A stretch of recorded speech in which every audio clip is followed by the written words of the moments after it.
Good evening, esteemed guests, panelists, and cherished members of the European Women on Boards community.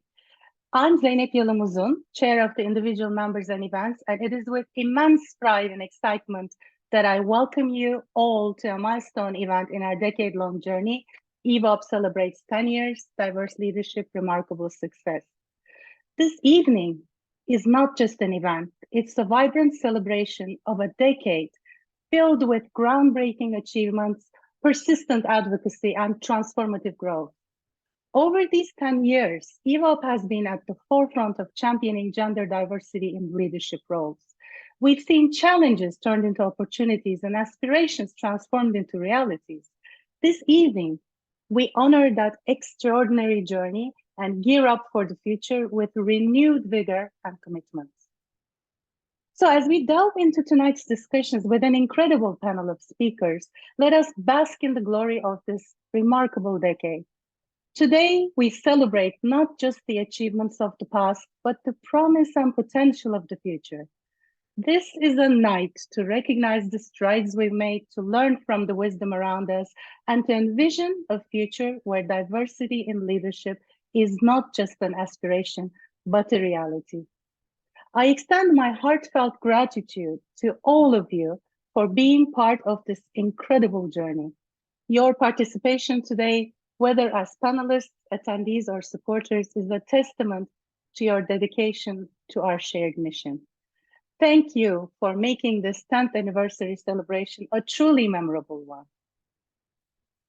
So without further ado, as we kick the evening off, we are privileged to present a special video message from an esteemed advocate for gender equality, Helena Dalli, the European Commissioner for Equality.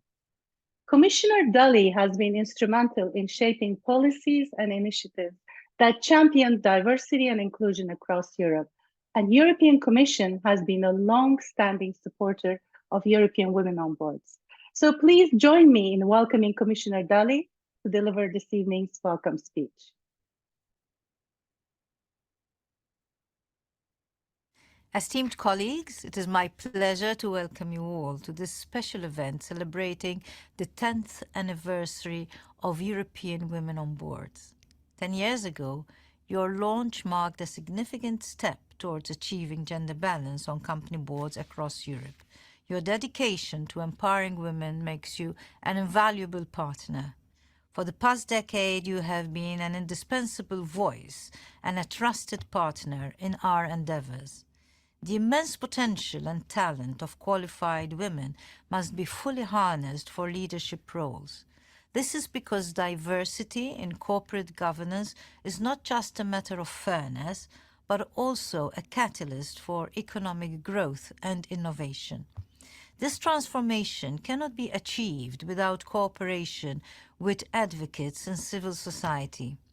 Last year, the long-awaited landmark moment in this pursuit arrived with the adoption of the Directive on Gender Balance on Corporate Boards. This was a groundbreaking achievement in EU law and marked a significant step towards an equitable and prosperous future. It reflects our shared commitment to dismantling barriers that hinder women's advancement across Europe. Your contribution to making this law a reality has been instrumental. Your advocacy efforts, coupled with targeted programs to empower women for leadership roles, have paved the way for significant progress. The Gender Diversity Index you developed has provided valuable insights and data on the evolving landscape of women on boards.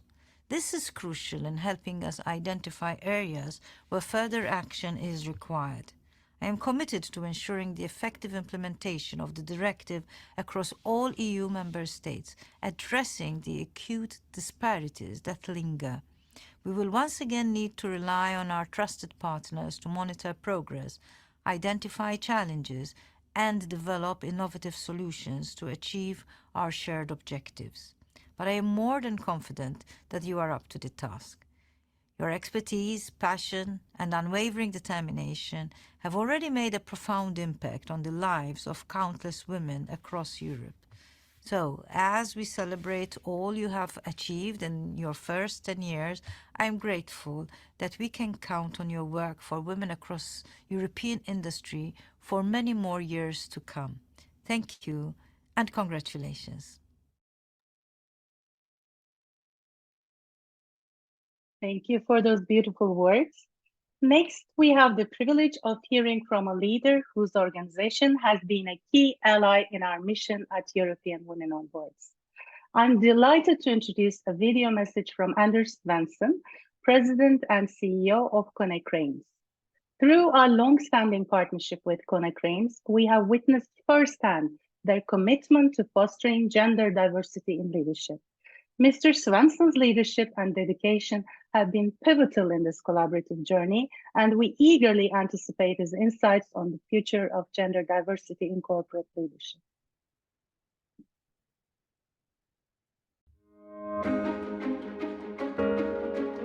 Diversity, equity, and inclusion are important foundations of our winning culture at Konecranes. We believe that diversity fosters a more innovative and dynamic work environment, enabling us to perform better with both customers, but also financially. Diversity, equity, and inclusion are not nice-to-haves, but a requirement in the competition for talent, especially with the new generations. Put simple, diversity and inclusion makes our company stronger. Diversity is only an advantage if you have an inclusive work environment, and we want to be in the forefront of our industry. We follow an inclusion index, and it positions us among the top-tier companies in this area. We have stated our commitment and expectations in our policy statement on diversity, equity, and inclusion. Our people processes and policies support a diverse recruitment practices.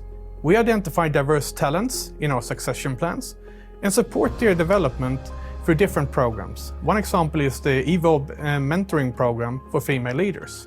This year, our share of females in leadership position increased by 2 percentage points. A balanced gender ratio in leadership encourages other women in the organization to pursue their professional paths and aims high.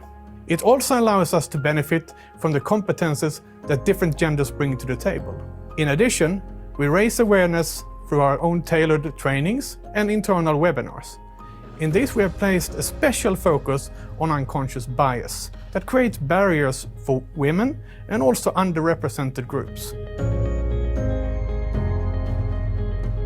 For me, it's personal.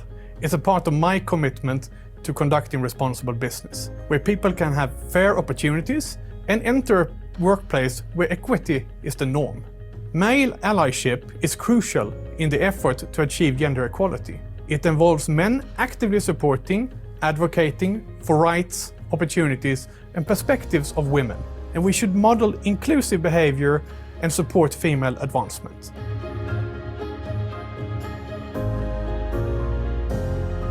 We are absolutely not there yet. This is, however, not a lonely journey. Companies should network, ally, and cooperate to get there. We partner with different external influencers to make sure that we can make an impact and that our voice is heard within this area. I'm proud of our fantastic, diverse teams around the world. I'm also proud of the intentional actions to exemplify an inclusive and diverse workplace.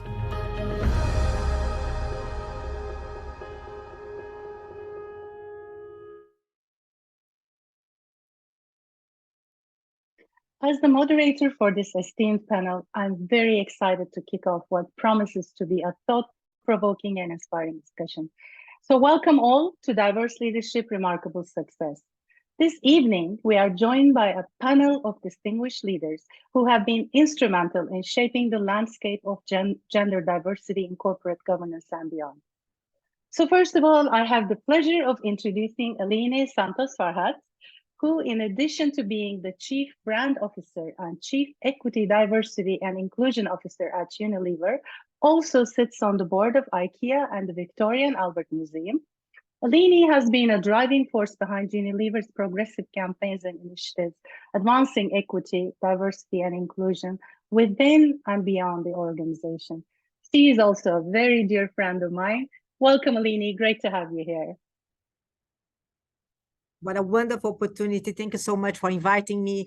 And I'm so grateful to be here celebrating 10 years of this amazing organization. Thank you, Zeynep, and thank you for everyone who organized this amazing session today. Thank you, Aline. Again, once again, great to have you here. So next up, joining us also is Cedric Osterrieth, Managing Director of Flexible Generation Europe at ENGIE.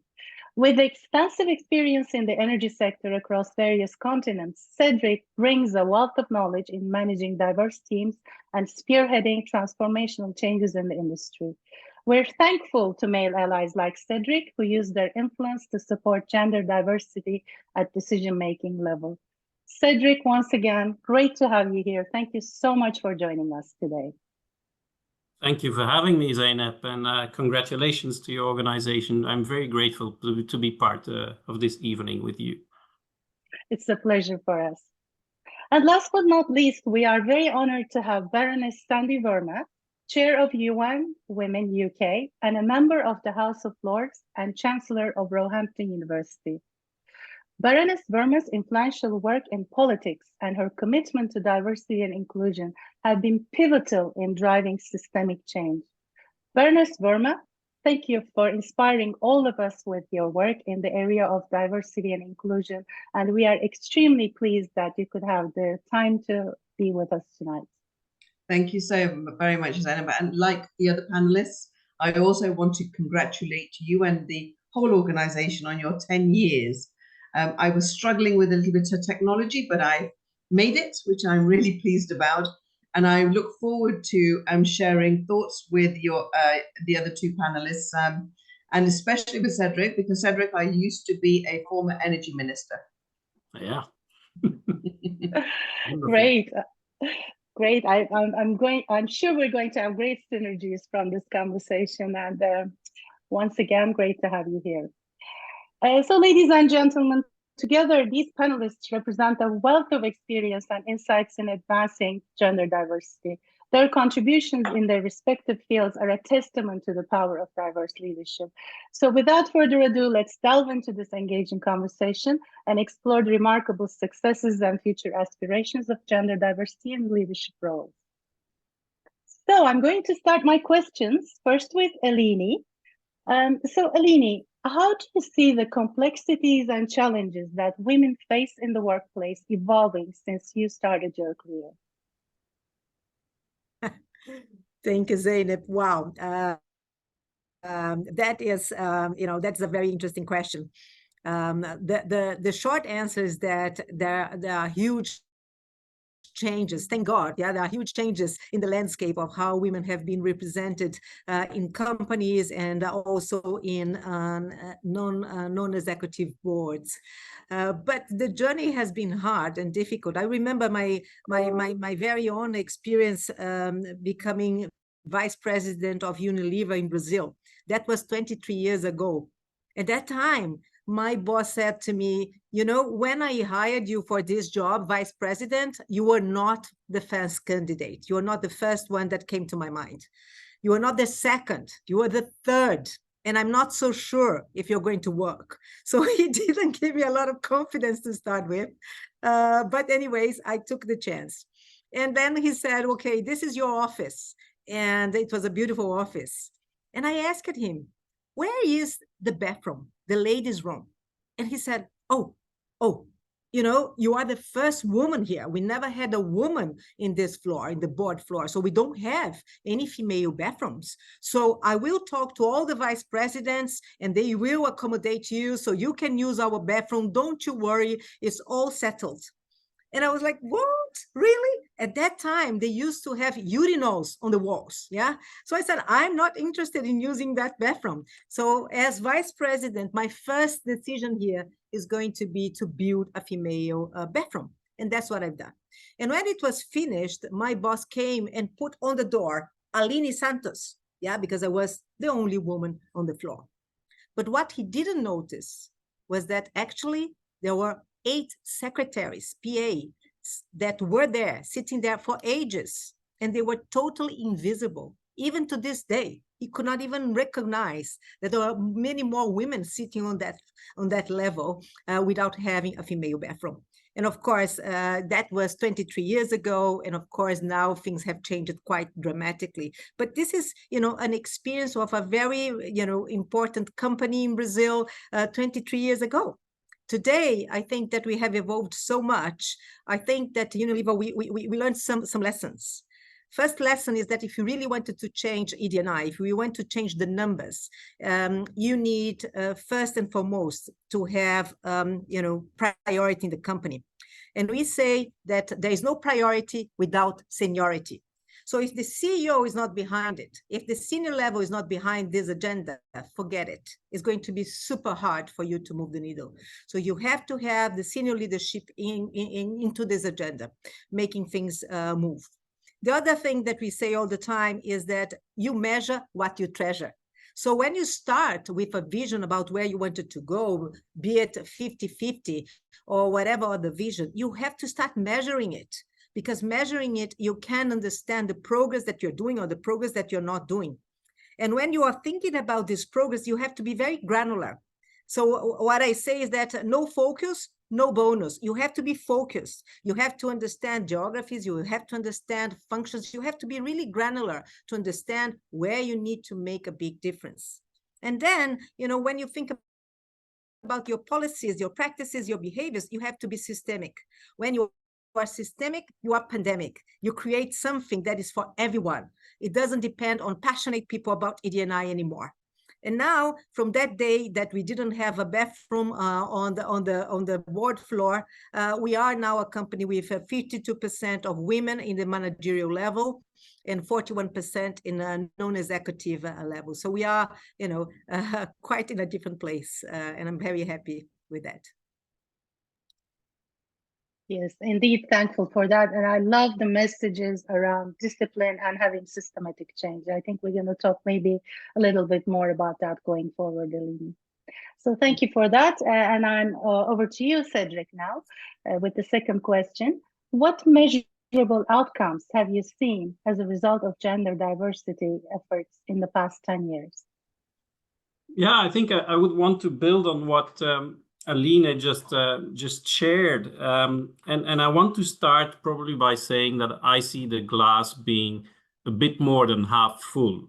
And I see that every day we are touching more people. We are adding people to the debate and to the collective effort that we still need to do. Obviously, the road is still to be walked on. So what could I share from being an executive in ENGIE? Maybe the first point, it's a little bit of an anecdote, but I think it matters. It's that we've had female CEOs for the last 7 years in our group. We had 2, actually. And they do set the tone, and it does make a difference. I do believe it's inspiring for many people. And for the men, you know what? It is the most natural thing in the world when you work in that group. So I do think that topics or organizations like yours that focus on women in board and in executive jobs really matter. So what did we see? I'm building on what Aline said. We measure, we bonus based on measures. We define targets really on gender diversity up to our middle management. So you have to have in mind up to about 25-30% of our population. We do look at diversity on that gender diversity on that population, and we are making progress, but it's too slow. So we have to invent new things. So now recently we've developed targets on the external hiring and have a 50-50 balance on our external hirings. And we monitor that and we bonus on that. And I think that does make a difference because it accelerates the rhythm with which we tend towards diversity. We monitor our boards, internal boards. We monitor our management teams working on different types of diversities, also nationalities. And I think there, within these management teams, I think very importantly, we recognize diversity as a competence. As such, it is legitimate to say that being different is a competence towards the rest of a team. So I think this is a very interesting evolution. We evolved on our why, but I think that was excellently covered by Anders from Cone Cranes. I think he explained very well the why and the societal impact. And maybe to close on this point, two things I want to share from what I see in ENGIE.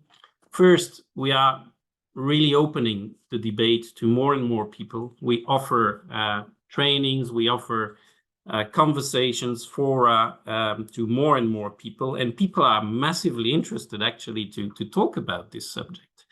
And the second thing I wanted to share to close is the point that ENGIE has made now to make the diversity subject wider than just gender.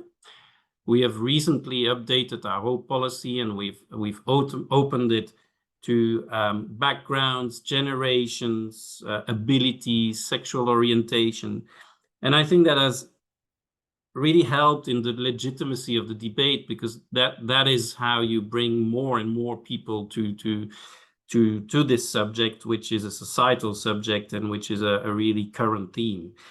So we've developed a vision where we want everyone to be able to be oneself. Everyone to be able to bring what they can bring to ENGIE and to be themselves. We call it Be You at ENGIE. I think it's a very nice name, and I welcome this, and I see this as a vector of bringing more and more people to the table. It's really beautiful what you said, Cedric. Obviously, this is not a single dimension issue that we're talking about here. Diversity at all levels is critical. And I love how you said that diversity is a competence. I think it's a very important takeout for us from today. Thank you for that. So now I will come to you, Baroness Verma. Looking back on the past decade, do you believe that we were ambitious enough in promoting gender diversity at leadership levels? And do you think we are ambitious enough now? So kind of two questions there. So thank you, but I want to really build on what the previous two speakers have said first, because I think whilst we think 10 years ago we might have been ambitious, if we look back, I think we didn't challenge ourselves enough. And I think that as organizations and leaders in organizations, I felt that the bar was not held high enough for actual real change, tangible change to be seen. And whilst, you know, I like Cedric's sort of half glass, more than half full optimism, I think the sort of analysis and data around what's happening is that it is incredibly slow. And that the progress, if we go at the current rate, will take us a very, very, very long time. And then if you want to put into that mix other diverse characteristics, you know, you really do have to start really challenging the flow of leadership and what is an expectation from leadership. Now, I don't ever argue that it's a deliberate sort of absenteeism of diversity at the top. I just think if you don't know how to do it, you can't be expected to do it. And I think there is a lot of learning to be had around how we make allies across the piece to be able to get the diversity needle to move. And you know, to Aline's point that, you know, whilst we, you know, I was an energy minister, the first one for the government I served in. And when I went to nuclear sites, they did not have an outfit for me.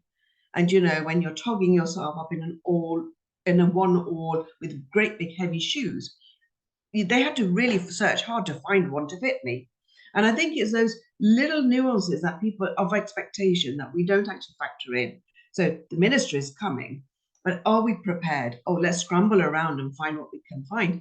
And the toilet issue actually was a little bit in reverse for me, because there were female toilets, but I'd spoken to the first of a kind that had gone on to run power stations, and they had exactly the same problems as you, Aline, where there were no female toilets. But the great thing about the energy sector when I came in was there was a willingness, a real willingness for the energy sector to really want to change. And that was because the leadership saw the benefits that we were actually showing them. So I think if you present it in a way where leadership can take on board what you're trying to do, then of course you can bring those changes. But, and the big but for me is this, that neither of your other two panelists will have faced the double whammy that I face. And that is of also the push on race, on the color of my skin. And so I agree completely with Cedric and with Aline. We need to measure. We need to show how progress is being made, but to make it in a way where people are naturally flowing through as talent. How do we support that talent mix when it starts to come in? So 10 years ago, did we do enough to be able to support the system that enabled middle managers to rise up the ranks? Because every organization has a pool of great talent, but you lose them on the way, and particularly women. I mean, if you lose women on the way, it's usually for lots of reasons that are not in their control. Childcare, childbirth, pregnancy, maternity leaves, menopause is a big issue today. You know, you're losing women at the height of what should be at the height of their careers.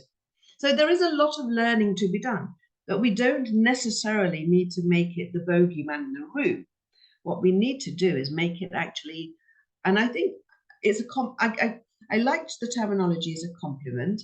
It's a competency, but I do think unless we explain that compliment, that competency, the leaderships of most organizations will still see it as a nice thing to do. And therefore we need to be able to measure it. You know, I was in business a very long time ago. I've seen a lot of trends change, but what I haven't seen change, and what really worries me, is access to finance, access to markets still remains a big issue for those female entrepreneurs who are trying to make it in the world of business. So there are bigger discussions to be had. Have we made progress? Maybe a little. Have we discussed it enough? Yes. Then world events take place and things go back on the back burner. And I think politically and organizationally, we've got to find ways of keeping it on the front burner all of the time, because it's in the interest of the economic growth of all nations. Indeed, indeed. And we have for sure to expedite the efforts in the coming 10 years. And I do love everybody's emphasis on the measurement bit, because what we measure, we will make progress in. So going on with the questions, because I have so many, and I'm sure there will be lots coming from our audience who will help us with the Q&A. My next question back to Aline. Aline, you're a senior leader at Unilever, and you sit on the board of IKEA and the Victoria and Albert Museum.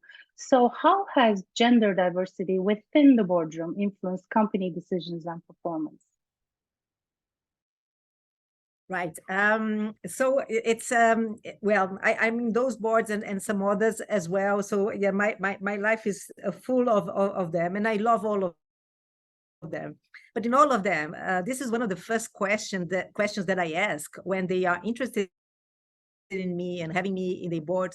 I ask about what is their diversity in their board in terms of gender, in terms of race and ethnicity, in terms of people with disabilities. And some of them, they get very surprised with the question. And some of them are only very savvy to respond about gender. So it's very interesting that you know, you get them very surprised with this kind of question. And when I was interviewed for IKEA, I work for the Inter-IKEA holding, which is the part of IKEA that holds the brand IKEA, the industry, the designers, etc. It was a long process. And at the end of the process, they said, you know, you would be the first woman. And you will be the first person that is not someone that was raised in IKEA. And actually, someone that was raised in Brazil, like me, who never even had IKEA in the country. So it was a big difference compared to the other experiences. And they said, we don't know if you're going to work. But I think it is a curse that I have. Every time I have a job, everybody's questioning if it's going to work or not. But anyways, and they said, okay, do you want to do this? And I said, yes, I do.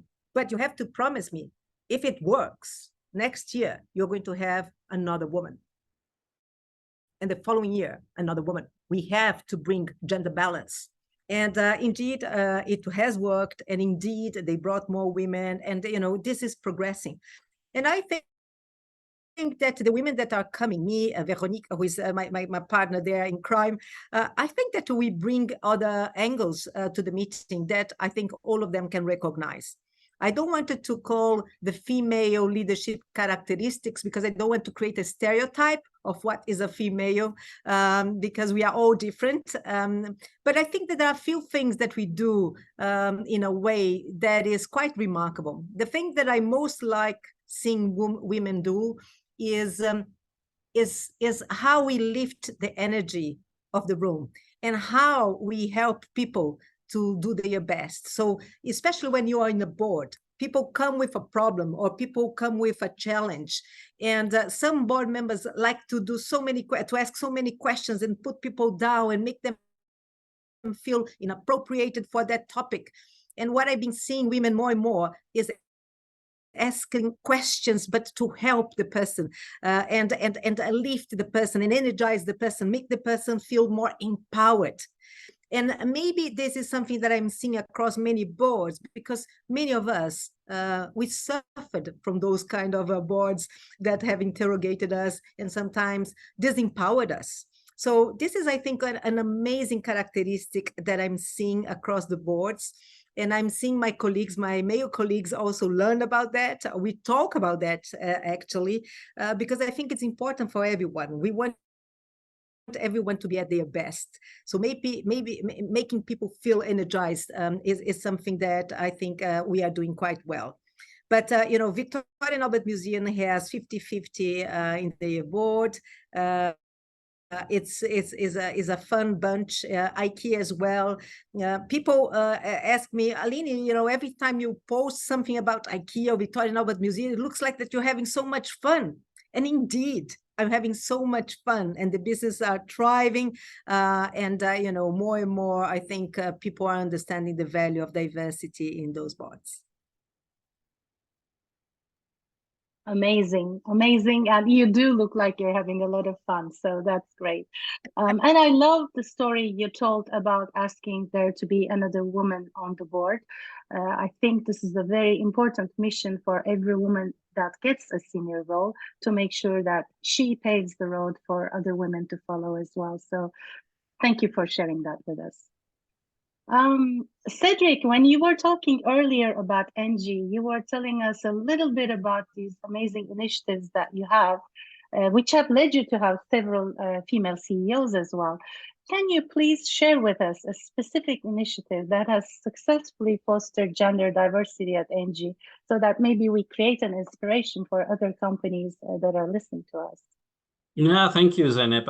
I would like to talk about a very practical program. It's not very large scale, but it is a program that has impact. And I would like you to travel, imaginary-wise, to travel to Liège in the south of Belgium. And in Liège, ENGIE is building a brand new power plant. It's going to be a large one, a state-of-the-art, a big one. It's going to be there for 25 years. It's going to be a gas-fired power plant. And we're hiring.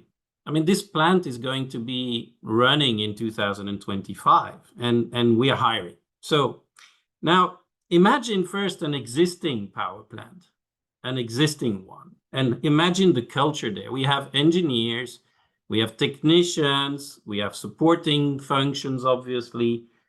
And these are all extremely skilled people, and I'm very proud of them. But you know what? Guess what? 90% of them are men, usually. And most of these are Caucasian white men, still 90%. I don't change the percent by one. And the age pyramid is really skewed towards being above 45. So that's a bit, and again, I'm extremely proud of what they do, but that's the population. So now we're recruiting for this new plant. And we need 35 people, engineers, technicians, and blah, blah, all the same profiles. And we need these guys to be there now in order to be starting in 25. So we seized the opportunity of building a new power plant, brand new, and to have to hire 35 people to try to build something different, as competent, but different. And we're aiming for more diversity, background, generations, gender, obviously. So we really had to radically remap the way we hire. We haven't done this in a while. We haven't built a new power plant in 10 years. So we went to the drawing board, drafted new job descriptions, openly shared our vision on diversity. We worked on the communities we wanted to target, the recruiters also, the communication vectors, you name it. We had a lot of work. And I just want to jump on what Aline said, because we need a critical mass of, in this case, women. Otherwise, they will not feel happy, secure, efficient, you call the name, but we don't want just 1 or 2 women. We really want a size effect. So is it successful? Now is the proof of the pudding. And I would say it is, even if we do not reach what we would have liked to target. So we will not be at 40%, we will not even be at 30%. But we will be at a number that is significantly higher than before, and we will have age diversity and we will have origins diversity. But the biggest success, I think, is because this power plant is new and it's a major project, it's really transforming. The fact that we bundled this initiative to this project that is visible by everybody. So the fact that we combined this vision and this effort with this project has made our story around diversity and our attention and our management attention so visible. And I think that's one of the biggest successes, not only obviously creating something different there, but also showcasing that and explaining that to our people. So I know we're not working at the level of a board here or the level of executive management, but I do think it's as valuable as working on these targets, because it definitely sets a step in the evolution of the culture. And some of these people, they may grow to being executive leaders in the future, maybe even more. So I definitely think it's a win for ENGIE, a win for the people who join. And I was really proud, even if this initiative is local and in Belgium, but I was really proud that people joined forces, HR, the business leaders, the operational leaders, and that we are walking this path with them. So really, I'm very proud of them. And rightfully so. It's amazing to create such a role model example as you're describing, because I'm sure it must be inspiring for the other people, and especially in a place which requires so much change. So amazing for the team that worked on that. So Baroness, I will come back to you with another question. Can you please tell us about a time when your advocacy for women on boards directly resulted in a policy change or a notable increase in diversity within a company? We were talking so much about measurement that it would be interesting to see what you have in mind for us. So that thank you, Zainab. And the thing I want to start with is that if you, as the leader of your organization, are determined for change, it will change. And I think that's a sort of given, and that's why it's so important that there is leadership buy-in. And for leadership to buy in, they often want to see what the net benefits are, as well as sort of some of the downsides of how they're going to manage the change. So when I was in energy, Cedric's company is doing rather well, but even he highlights the fact that predominantly it still remains quite a white male-dominated sector. And you can imagine the sort of reception I got when I became a minister in the energy section of the government, going to many meetings where it was predominantly male around the table, whether it was at C-suite or just below as senior management. So because I knew that they wanted to also embrace how to change, I set up an organization called Powerful Women, and it's now government, it has government backing here in the UK. It's supported by all of the CEOs of all of the energy companies here. And the reason why I give that as an example, because energy in itself is one sector which is very, very weighted towards being led by men. And so you know, what you can do is start helping them with the tools of what is required. And because they have got the buy-in and they are part of the powerful women organization for change, you can actually start seeing that they are then making progressive efforts to bring in more women, to actually nurture and support more women that are in their sort of upper middle management place, so that they rise up to the sort of very senior and then go into the much more senior roles. And I'm pleased to say that there are far more women today that are at that level than there was ever there 10 years ago, when I was a minister in 2012.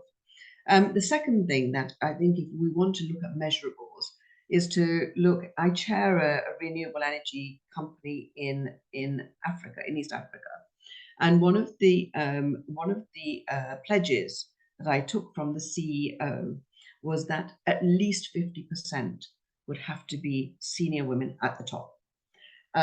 For us, the great thing is the talent is available and it's beyond 50%. But that's because we, first of all, made it very clear that there was a clear direction of travel of how the organization needed to look. And that gave the confidence for women to apply.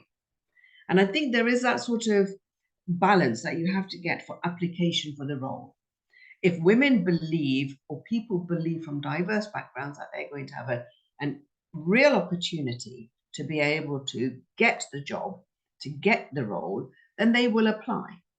And I think it's half of the battle is, you know, removing that sort of negative mindset that, oh, this is a given, that the usual type of character will get the job. So I think there's a culture change that needs to take place. And I think, you know, one of the things that, as I've done, whether it's through my own business time, whether it's through politics, which, you know, I now, in fact, it was only a week and a half ago, I pulled together something called Women of Influence, which celebrates women.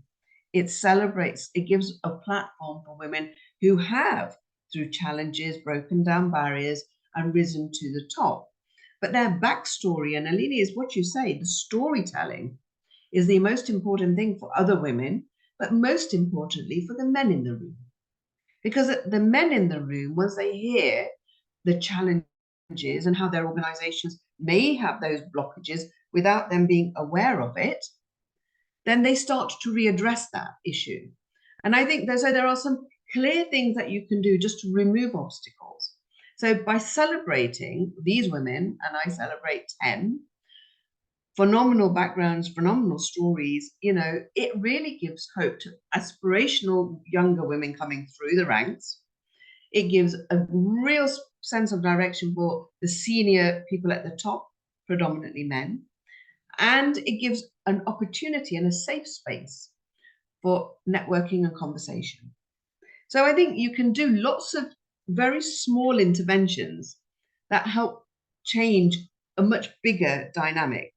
And the other thing that I launched a year and a half ago was Women in Business, connecting women networks across the globe. So whether they were women in Africa, connecting to women in the UK, or connecting to women in South Asia, the point was, were the barriers the same? Were the challenges the same? Were access to things the same? And so again, that conversation starts to happen. So they take it back.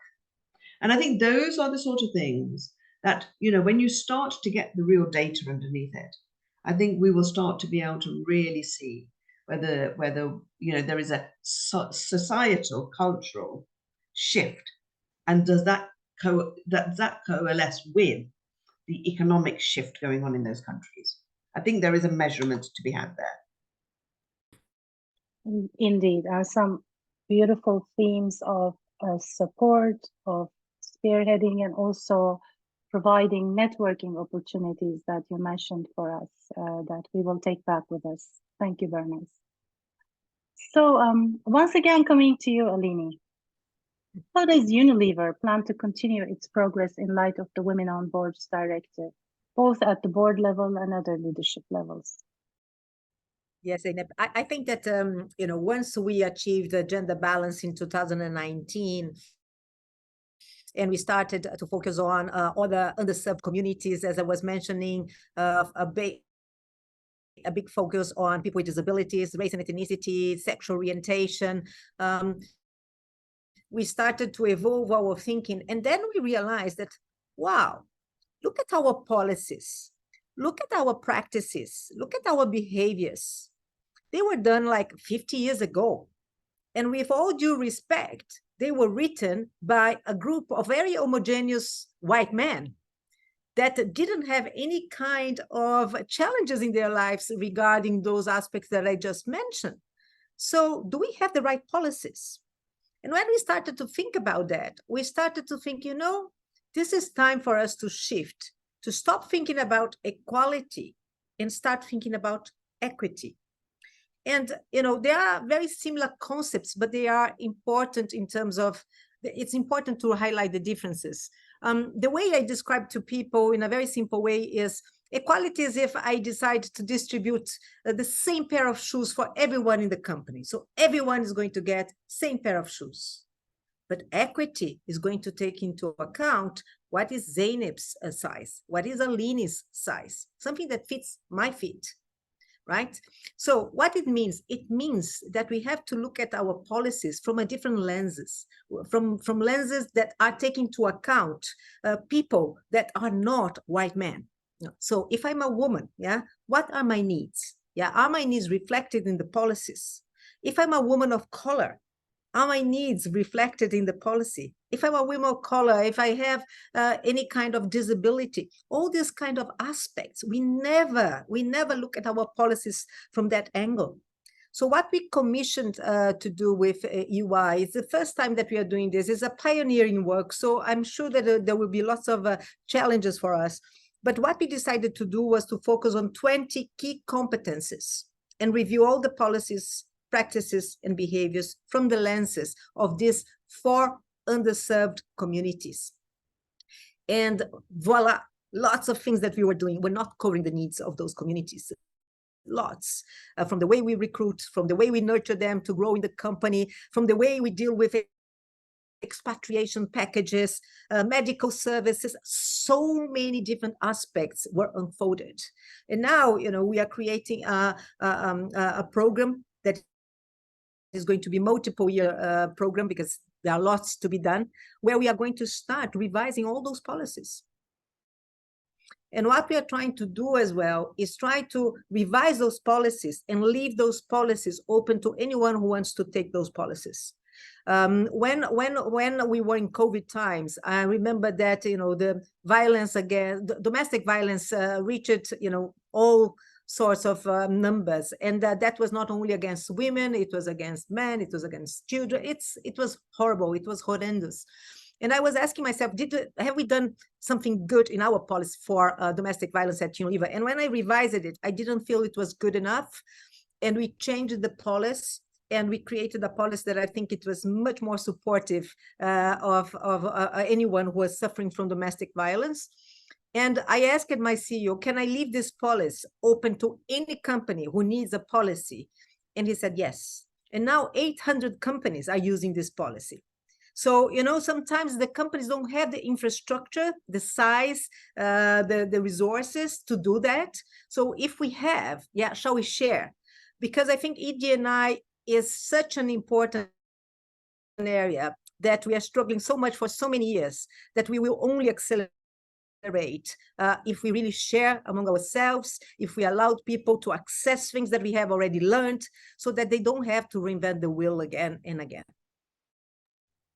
Well, I love the spirit of that. That was sort of what we had in mind when we were planning this session, to share some of the inspiration. And I love the approach about open sourcing it, so to speak. I do believe that there's a lot of value in that idea. Thank you, Aline. Cedric, in your role focusing on executive management, how do you envision integrating principles of diversity and inclusion at ENGIE's operational levels in order to foster a more inclusive workspace?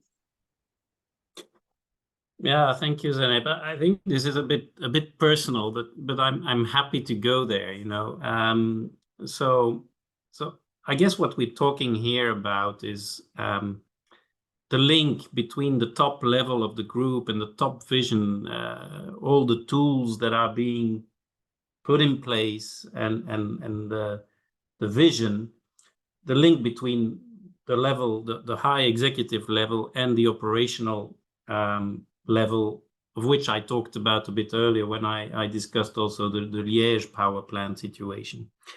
So it is an interesting period because ENGIE is pushing hard, is deploying all these means.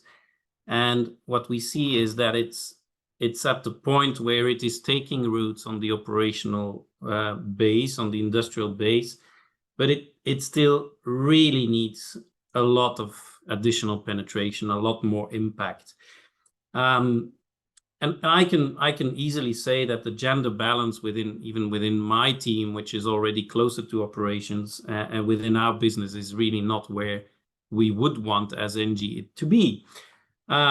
So this is an interesting thing that is going on, and I think that the corporate communication and the HR can do many things, but if it's not relayed by the management, the executive management and the management that is closer to the field, we're actually not using the full potential of our organization to go there. And I'm not saying that we are alone, because I do think that the advocators and the allies in this domain are very much supported within ENGIE.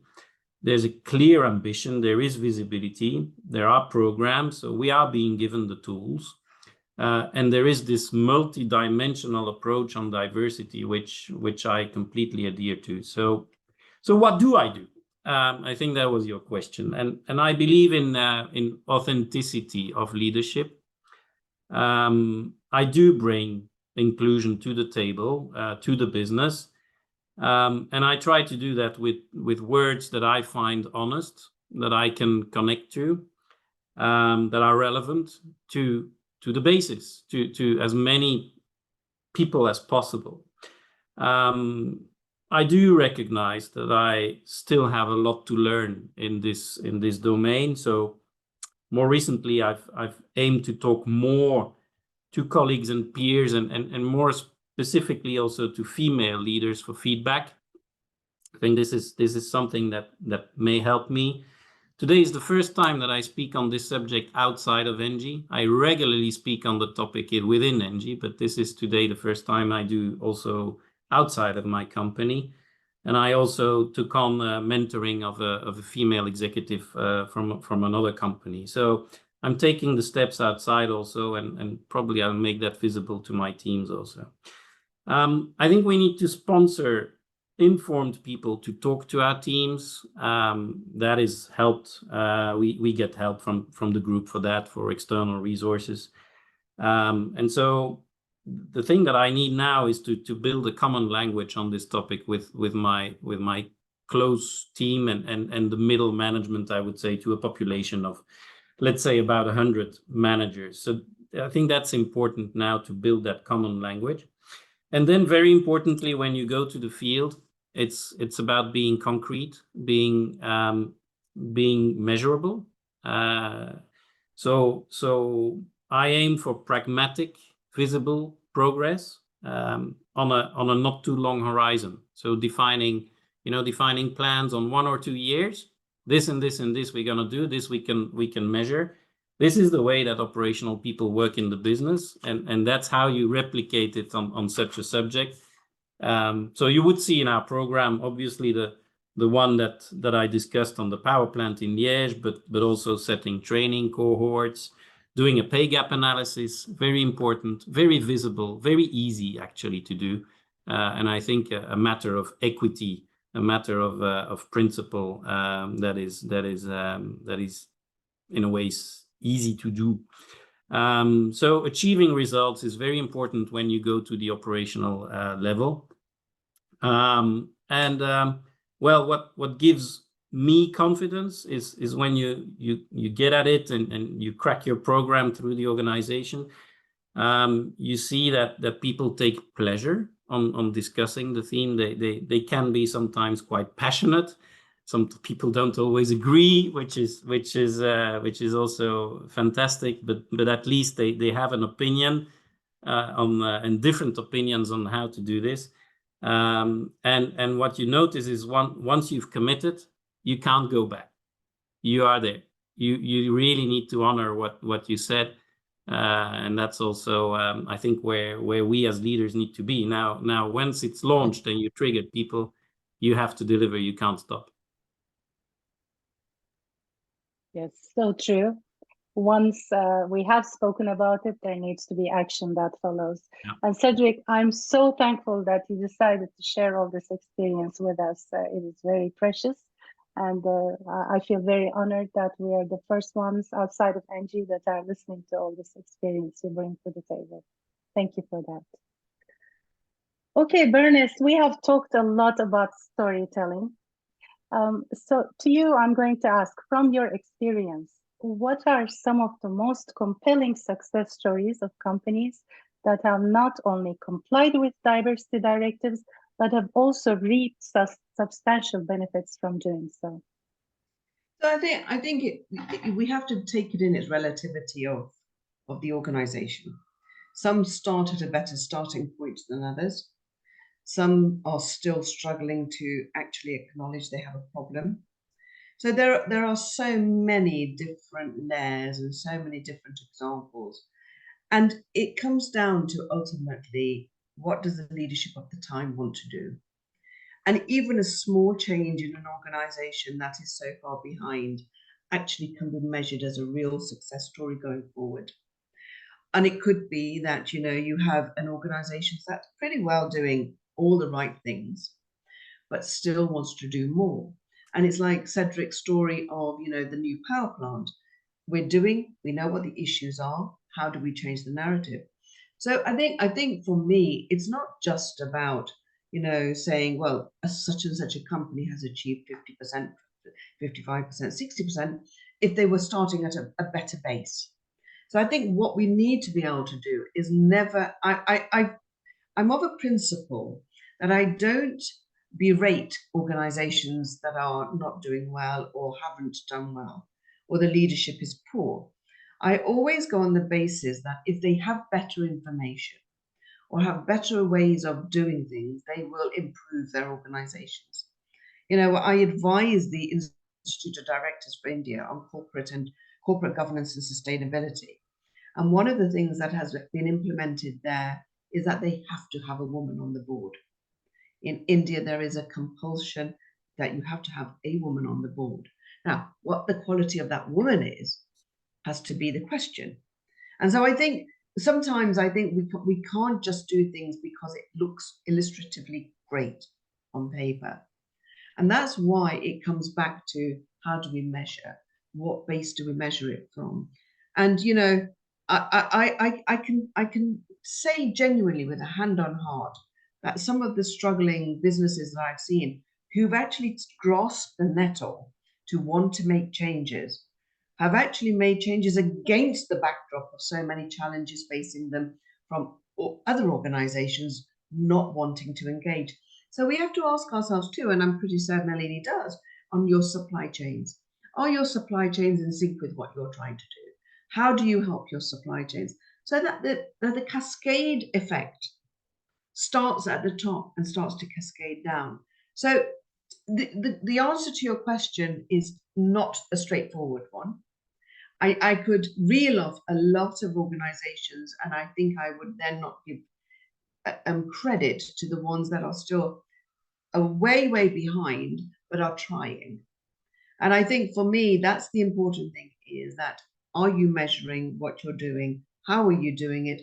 What are the pieces you're putting into place to support the transition from middle management to senior roles? What is the transitionary pace from senior management to the right at the top executive C-suite posts? So I think there are lots of areas that we still need to really understand. From my personal perspective, and if I may also, like Cedric, just give you a little personal view. I came into politics when there were very few women, and very few women of colour. In fact, I was the first woman of colour to actually sit on the front bench in Parliament, in the history of Parliament. Now, that in the 21st century is actually quite a thing to think about. But having got there, allyship with my colleagues on all sides of the house enabled others to believe that they could do it too. So I think if you can see it, it allows the ability to believe that you can be it. So I think a lot of it is visibility. How do we make things more visible? So I think there are, so my storytelling is always about, you know, where does my starting point come and where do other people start? And we're all going to get different, to the equity piece, we're all going to come at different places. The one thing I would like to say, and I would like it to be a conversation piece for everyone, is our organizations providing a safe place for women? So that, you know, there are lots of challenges, not just internally within the organization, but externally. How do we work to make sure there is a safe space, whether it's for gender or for any of the other characteristics, where people can have an honest, open dialogue about what they feel, if they feel that they are being treated badly. And that, again, comes in all separate. And the work we've done at UN Women on safe spaces is now being utilized by the police, by the other services. We're hoping to take it across to universities as well. But I think as we evolve, we need to also make sure that the place we operate in, the place we work in, evolves with us, so that we don't end up having gaps where we don't feel we can speak up or have a space in which to express ourselves. And I think I'll leave it at that, because this question has too many facets to it, but I think I've just explored a few that you can touch on. Thank you, Baroness Verma, indeed. And a very interesting new theme has come from both you and Cedric's responses about listening for organizations, listening to the feedback, giving the safe space that you just mentioned, which is, you know, another facet to the storytelling that we've been talking about. But thank you very much for that. So I'm going to thank each of our esteemed panelists for the insightful and inspiring contributions today. Your experiences, perspectives have really enriched our understanding, but they have also highlighted the critical role of diverse leadership in shaping a more equitable future. I was personally very inspired with some of the answers you've given, with some of the new perspectives that you've given. So we're going to draw this to a close, my questions to a close. We are now heading into the Q&A section. First of all, I want to acknowledge our wonderful chat moderator, Chala. She has been diligently collecting your questions throughout the session. While we've received many thoughtful inquiries, we will focus on addressing those that have been asked most frequently, striving to cover as much ground as possible in the time we have. So we're going to now transition into the interactive Q&A session with your questions from the audience, and our panelists will respond to your queries. So this is a wonderful opportunity for everyone listening to us to engage directly with our experts. Please join us as we continue this very important conversation. So Chala, can I please ask you to turn on your camera? Yes, Zainab, I'm here. Thank you so much for this wonderful panel. It's been incredible just listening to you. Your moderation, your words is so inspirational. Thank you for being here with us this evening. And we have a lot of questions in the chat. So let me start with a question from Mary Christensen, who is asking a question to Aline. So the question goes, Aline, as someone who has been at the forefront of Unilever's diversity initiatives, what do you believe is the next frontier for women in the workplace, especially in traditionally male-dominated industries? Sorry, I could not hear the last sentence. It goes, what do you believe is the next frontier for women in the workplace, especially in traditionally male-dominated industries? Well, yeah, long answer, but let me try to answer with a story. Since Baroness was talking about the power of storytelling, and she was also talking about something that I truly believe, which is about seeing is believing. Let me tell you a little tale now. I had this privilege to grow up in Brazil, and having having your childhood in Brazil is the most amazing thing a child can have. It's fantastic. It's really fantastic. I was a very happy kid. I was a very confident lady, you know, in my young age. And yet, when I was looking around me, I was looking to the references that were around me. I was looking to my mom, to my auntie, to, you know, friends. And majority of the women around me, they were either housewives or teachers. So in my mind, in my future, I was going to be a housewife or a teacher. That's what I thought, you know, were my options.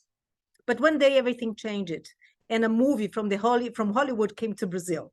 This movie is an old movie from Ridley Scott called Alien. I don't know if you remember this movie, but this movie was a movie that when landed in Brazil, the translator got the name of the film wrongly.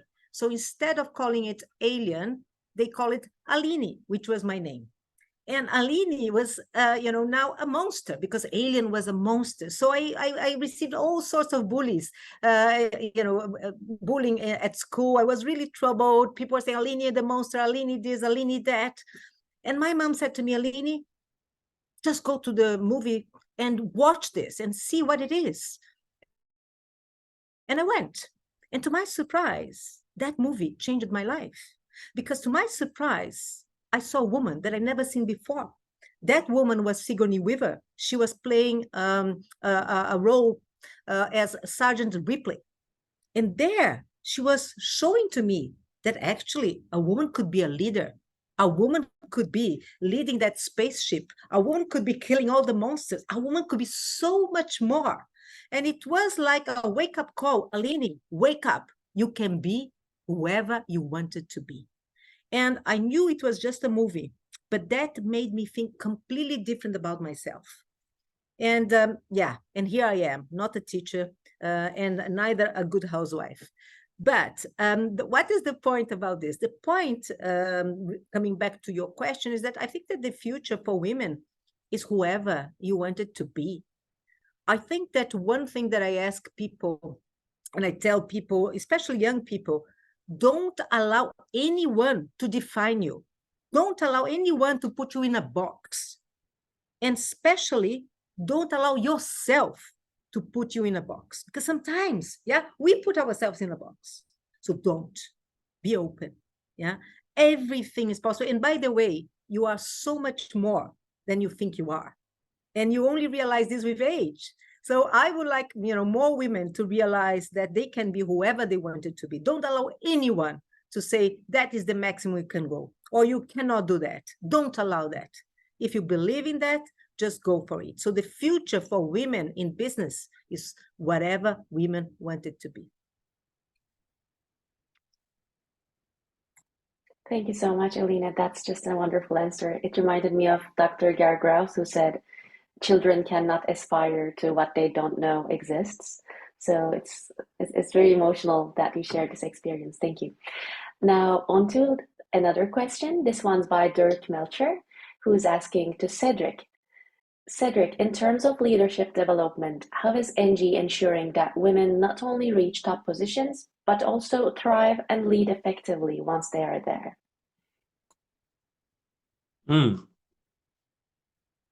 I think this theme is important for every leader. I think we want our leaders, whether they are female or male, once they become leader, we want them to be successful and in a sustainable way. What does ENGIE do actually for that? For this very valid point, is we have very broad and I think powerful training schemes, support schemes for our executives, and there I'm talking about a population of about 250 people, so the top 250 plus their successors. So we are actually preparing also the next generation of leaders with what I feel very qualitative programs. And across the board, these programs are I would say, gender neutral. So they prepare our leaders, or they accompany our leaders. but since you make me think a little bit, I do see a couple of things that that the group does. The first point is that you are actively, as anybody can actively determine the assistance that you get based on your needs. So you can have that conversation, and I guess also as a female leader, you can have this conversation about what your needs are. There is also a very good program that we have internally, which is called WU Plus Men to Lead. This program is that one is very specifically tailored either towards men or towards women. I never went to the women one, so I don't know what they actually do. I know it is different. And I do know the quality of that program, and I do think that prepares our women leaders to the situations or to what they need. I do hear really great feedback on that. And then there's mentoring. So there also there are specific efforts on mentoring towards women within ENGIE. So I hope I've answered your question with the best knowledge I have. I see 3 specific points where we can actually tailor the needs of anybody, but also towards this dimension. Yeah. Thank you so much, Cedric. That's wonderful. I actually saw on my LinkedIn feed today about WU Plus Men, so I think you're getting a lot of traction there. Thank you. Yeah, it's a very good one. Moving on to another question, and this one's for Sandy, asked by Gauri. Sandy, what do you think are the major deterrents for not moving the diversity needle in organizations, and how can actions be taken by the government? Well, Gauri is asking this with reference to Scandinavian countries, but please feel free to answer it in general. Thank you. So let's see what governments can do first. So in 2010, when my party came into government under David Cameron, we did ask organisations of, I think it was 250 plus employees, to be able to record what they were doing on pay and on what they were doing to encourage seniority of roles up the organisations. So it's when we go right round the circle, it's, you know, what you can measure is what gets done. So I think governments can actually ask the question for themselves, and it's a really important that they need to ask the question for themselves. If we are culturally going to change as a country, and here in the UK, the question for me is, if we're going to culturally change as an organised country, how do our organisations change to reflect it? And therefore, whilst I don't want to be putting burdens on smaller businesses to have to carry out audits, I think any large organisation needs to. I think the other thing that the government did was looked at the FTSE 100s to ask how many people were there at CEO level. And again, it was a challenge to those organisations on the FTSE 100. So I think if governments really, really want to move the needle on the dial, there are very small interventions that they can do, because the questions are in enhancing those organisations.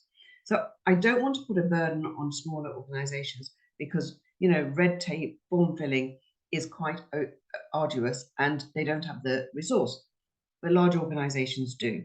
And I think if large organisations are asked to do it, it sets the tone generally for most organisations. So if we lead from the top, government can ask that of organisations.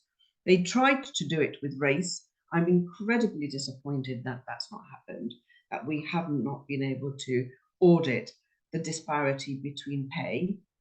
I think there is an issue. I think it needs to be addressed. I think any government who is wise with changing demographics of their countries will take this on board, that if you want to feel that you are valuing everybody equally, then you need to be paying people equally. And if you want to value people up the value chain of employment, then you need to also be able to demonstrate that that's happening equally. Now, the one thing I would say, and it's from my own personal experience, is that there is still a lot of bias, which is whether it's deliberate or unconscious. There is still a lot of bias within how organizations actually hire, attract, introduce people into their businesses, and whether that's at business level or even in the public sector level. So I think we need to really rethink that our modeling isn't based on 20th century modeling, but actually that we're creating new models of work, and those new models need to reflect the very transient way the world population is and how demographics change continuously in countries, so that we're not exposing ourselves to having a massive deficit on being employable up the ladder. And the final thing around this for me is that, you know, it's always easy to say, you know, we've tried to find people, we couldn't find them, they're not available in the mix. I would hasten to add that most people are available. You just maybe need to look more carefully.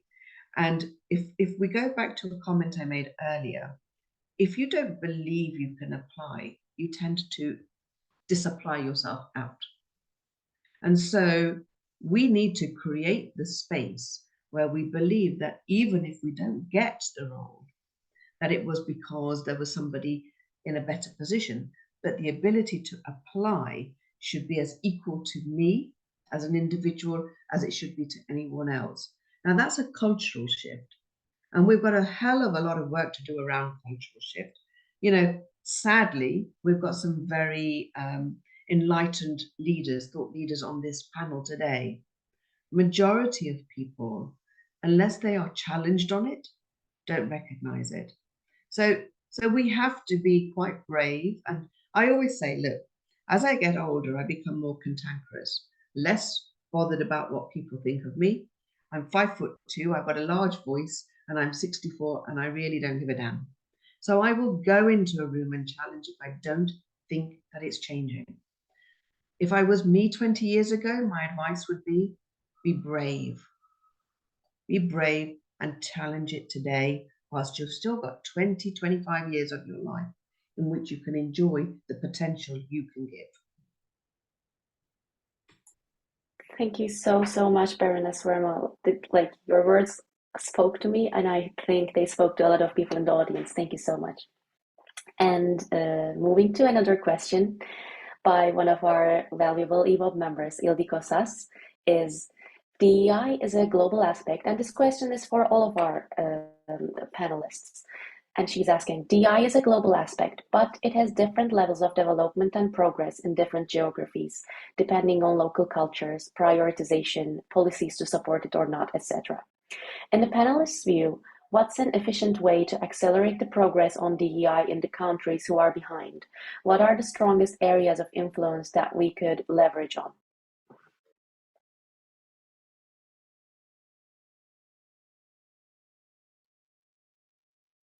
Want me to start?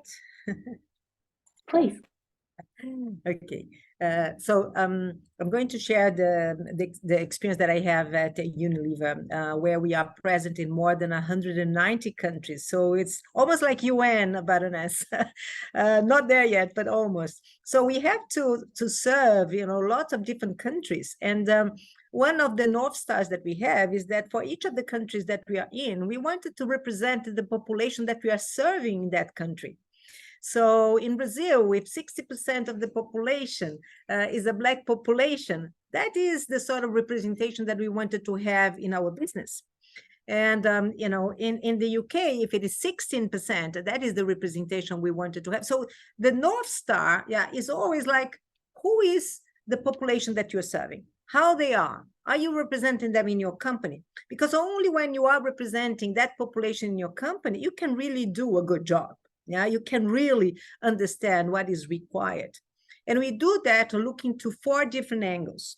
We look at equity, as I was mentioning before, from the point of view of talent and these 4 identity groups that I mentioned before.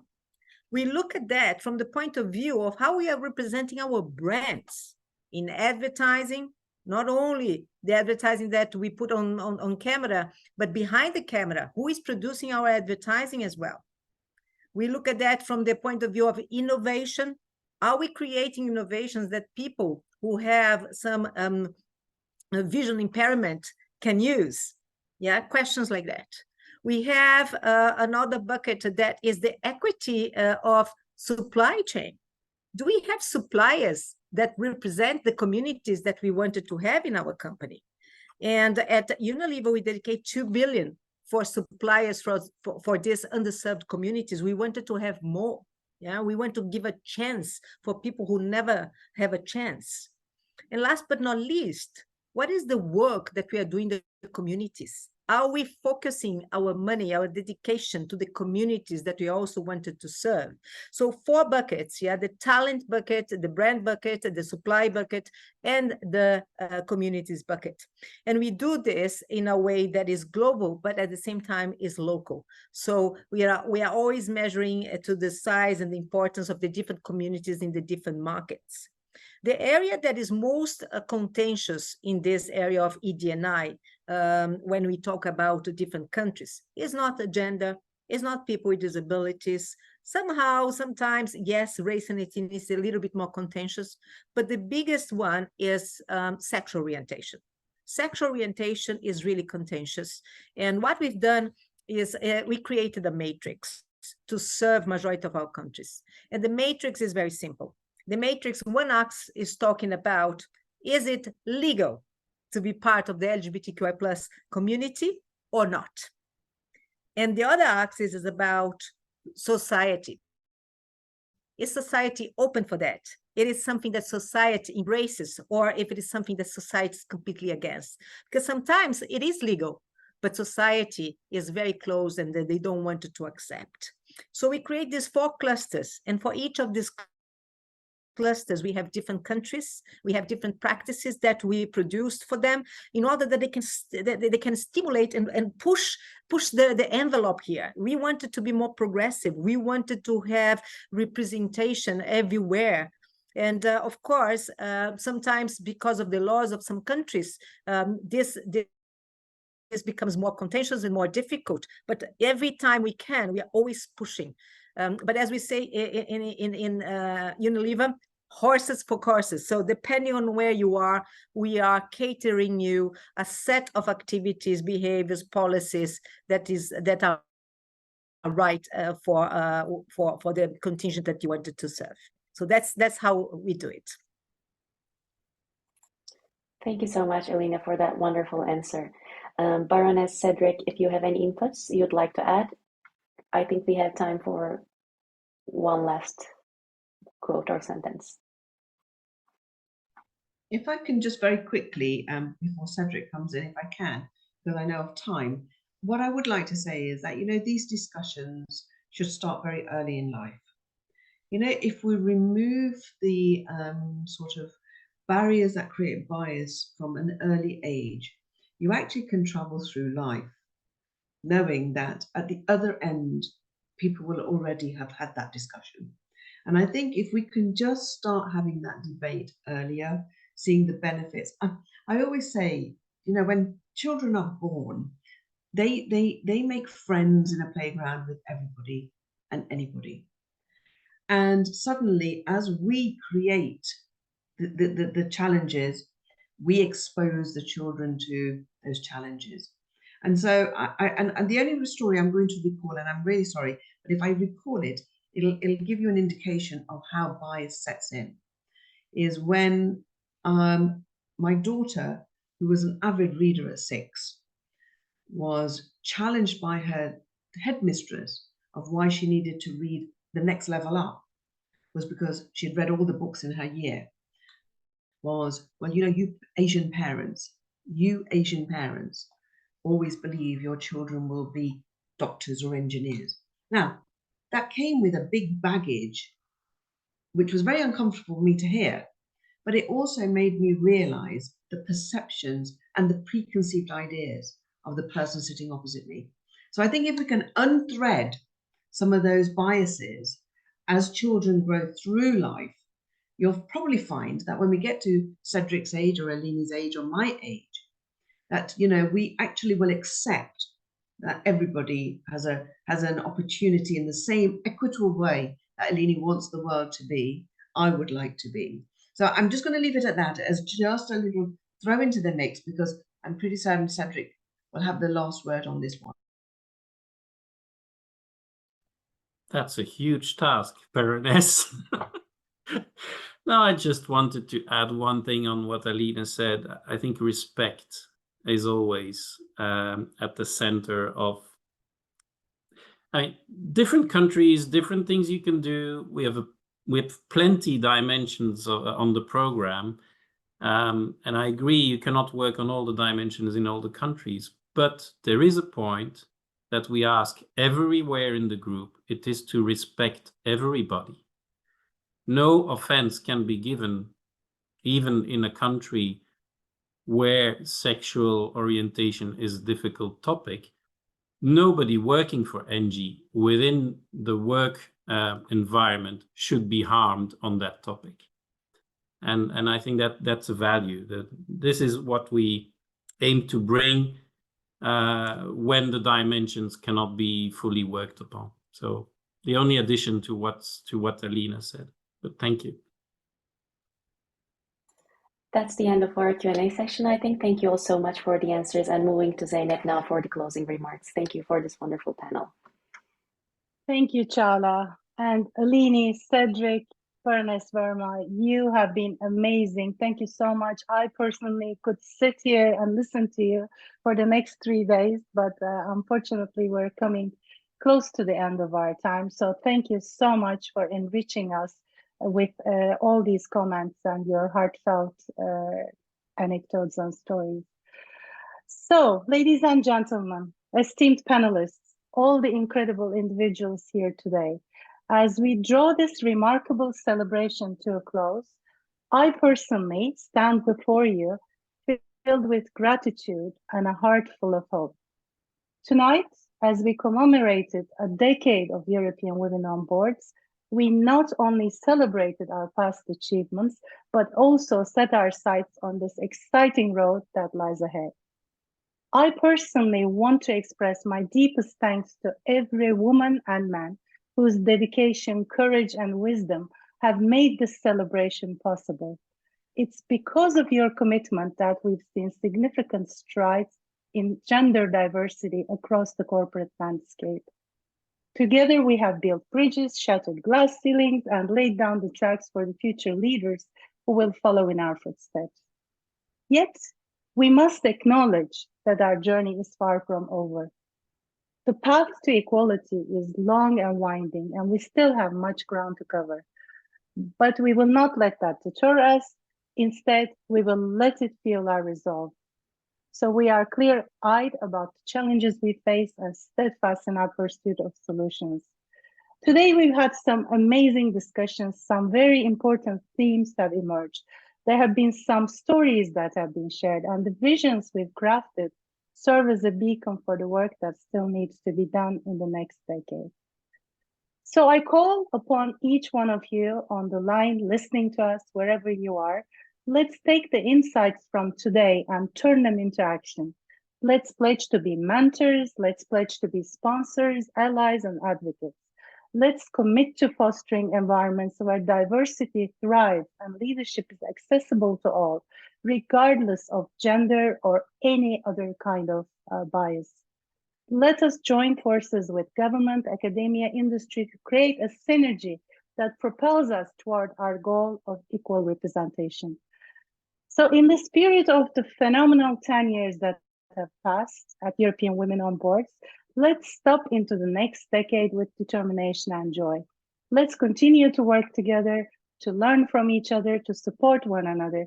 Let's be ecstatic about what we will accomplish, knowing that each step we take is a step towards a more just and equitable world.